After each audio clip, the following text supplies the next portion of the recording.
হয় আইচেংফা এই মুহূৰ্তত উপস্থিত আছোঁ চিৰাং জিলা সদৰ কাজলগাঁৱৰ ঢালিগাঁওস্থিত জামে মছজিদত। আজি ইছলাম ধৰ্মাৱলম্বী লোকসকলৰ পবিত্ৰ ঈদ উল ফিতৰ আৰু ক'ব লাগিব যে সমগ্ৰ এটা মাহ পবিত্ৰ ৰমজান মাহটো কঠোৰ যি তেওঁলোকৰ ৰোজাৰ সংযম ৰোজাৰ ৰখাৰ পিছত আজিৰ দিনটোত তেওঁলোকৰ যি ঈদ উল ফিতৰ উপলক্ষে তেওঁলোকৰ যি সমূহীয়া নামাজ সেই সমূহীয়া নামাজ আদা কৰাৰ কাৰণে ইতিমধ্যে কাজলগাঁৱৰ সমীপৰ যি ঢালিগাঁও জামে মছজিদ আছে জামে মছজিদ প্ৰাংগণত ইছলাম ধৰ্মাৱলম্বী লোকসকলে একত্ৰিত হৈছে আৰু ৰাতিপুৱা ঠিক 9 বজাৰ লগে লগে তেওঁলোকৰ যি পবিত্ৰ যি সমূহীয়া নামাজ সেই সমূহীয়া নামাজ আদা কৰাৰ কাৰণে ইছলাম ধৰ্মাৱলম্বী সকলো বৃদ্ধৰ পৰা আৰম্ভ কৰি যুৱক কিশোৰ সকলোৱে আহি ইয়াতে উপস্থিত হৈছে আৰু তেওঁলোকে আজিৰ দিনটোত পবিত্ৰ এই সমূহীয়া নামাজৰ জৰিয়তে বিশ্বত এক শান্তি এক ভাতৃত্ববোধৰ বাবে তেওঁলোকে প্ৰাৰ্থনা কৰি আছে যাতে সমগ্ৰ বিশ্বজুৰি এক শান্তিৰ পৰিৱেশ বিৰাজ কৰে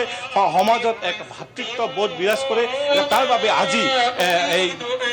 এই যি সমগ্ৰ এটা মাহ ক'ব লাগিব এটা মাহ তেওঁলোকে এই কঠোৰ যি ৰোজা এই ৰমজান মাহৰ ৰোজা তেওঁলোকে কৰাৰ পিছত আজি 30 দিনৰ অন্তত যি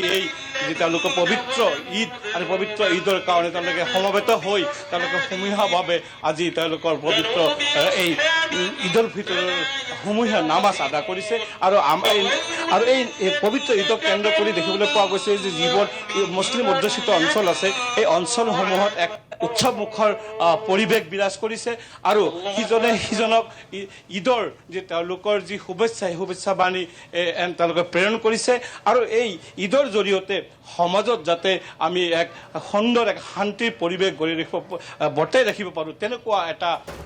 আশাৰে আজি তেওঁলোকে সেই সমূহীয়া নামাজৰ জৰিয়তে তেওঁলোকে আজি এই পবিত্ৰ যি এই ঈদ উল ফিতৰ আজি সমূহীয়া নামাজ আদা কৰা দেখিবলৈ পোৱা গৈছে। আইচিংপা হয় জয়ন্ত দেৱনাথ আপোনাক এই মুহূৰ্তত ধন্যবাদ জ্ঞাপন কৰিছোঁ আপুনি কাজলগাঁৱৰ পৰা পৰিৱেশ দেখুওৱাৰ বাবে।